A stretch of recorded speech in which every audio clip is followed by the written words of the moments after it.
አርፋችሁ የማትቀመጡ ከሆነ ድጋሜ ጦርነት በመክፈት እናጠፋቸዋለን ሲል ማስጠንቀቂያ እየሰጠን ነው ሲል የህወሓት አመራሮች የፌዴራል መንግስትን ከሰዋል። ከ700 በላይ የህወሓት ካድሬዎችን ያሳተፈው የፓርቲው ስብሰባ በመቀሌ ከተማ ተካሂዷል። ፌዴራል መንግስት የፕሪቶሪያውን ስምምነት በመጣስና ለእርስ በርስ ጦርነት የሚያደርጉ ጉዳዮችን በማንሳት ፓርቲው ክሱን እያሰማ ይገኛል። ህወሓት ባለፈው ሳምንት ጀምሮ የትግራይ ህልውናና አንድነትን ለማረጋገጥ በሚል መሪ ሀሳብ በተለያዩ የክልል ከተሞች ከተለያዩ የክልል አመራሮችና ካድሬዎች ጋር እየተወያየ መሆኑን የጀርመን ድምጽ ዘግቧል። የውይይቱ ዓላማ በክልሉ ብሔራዊ አንድነትን በማጠናከር በክልሉ ተጋርጧል የተባለውን አደጋ ለመመከት ያለመና የፌዴራል መንግስት እየተከተለ ያለውን አካሄድ ለመቋቋም ነው ብለዋል። የፌዴራል መንግስት በምዕራብ ትግራይ እና አፋር በኩል ታጣቂዎችን እያሰለጠነና እያስታጠቀ ነው። ይህም አንዱ የጦርነት ፍላጎት ማሳየ ነው ሲሉም በዘገባቸው አመልክተዋል። ህወሓት ለሀሳብ ልዕልናና ለዲሞክራሲ ፍላጎት የሌለው በመሆኑ በደቡባዊ ትግራይና ከጦሩ ያፈነገጡ ኃይሎችን እያቋቋመ ነው ሲሉ ተደምጠዋል። አቅማችን እንደ 2013 አይደለም እስከ አፍንጫችን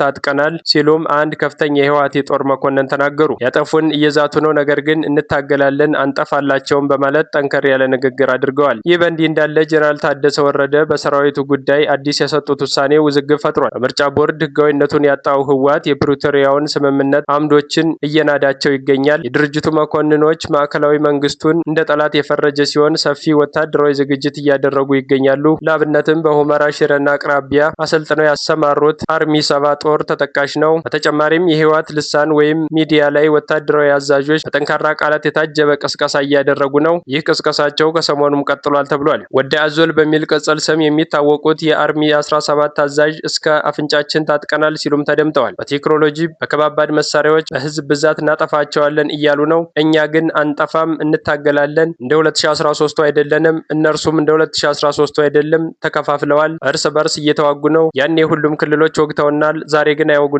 የራሳቸው ችግር አለባቸው። ለምሳሌ አማራ አይወጋንም፣ ኤርትራም አይወጋንም እያሉ ጠንካራ ያለ አስተያየታቸውን አሰምተዋል። ይህ በእንዲህ እንዳለ የጀነራል ታደሰ ወረደ አዲስ ውሳኔ ውዝግብ ፈጥሯል። 5 የትግራይ ከፍተኛ የጦር አዛዦች ሰፊ ቦታ ተሰጥቷቸዋል። ይህ ብቻ አይደለም፣ ለሌሎችም እንዲሁ በየደረጃው ለሚገኙ የሰራዊቱ አባላት በሌተናል ጀነራል ታደሰ ወረደ የተፈረመ ሰነድ መታየቱ ብዥታን ፈጥሯል ተብሏል። ሌተናል ጀነራል ፍስሐ ኪዳኑ፣ ሜጀር ጀነራል ዮሐንስ ወልደ ጊዮርጊስ፣ ብርጋዴር ጀነራል ኃይለ ስላሴ ግርማይ፣ ብርጋዴር ጀነራል ሃይላይ፣ ብርጋዴር ጀነራል ምግባይና ብርጋዴር ጀነራል ማሱ በየነ ለእያንዳንዳቸው 500 ካሬ ሜትር ቦታ እንደተሰጣቸውና በተጨማሪም 200 ካሬ ቦታ ለመካከለኛው፣ 140 ካሬ ሜትር ለታችኛው አመራር ተሰጥቷል የሚል መረጃ እየተሰራጨ ይገኛል። ይህን አስመልክቶ የትግራይ ክልል ምክትል አስተዳዳሪ አቶ አማኑኤል አሰፋና የክልሉ ጸጥታ ዘርፍ ቢሮ ኃላፊ በማህበራዊ ሚዲያ እየተሰራጨ የሚገኘው ደብዳቤ ነጭ ውሸት ነው ሲሉ ክሱን አስተባብለዋል።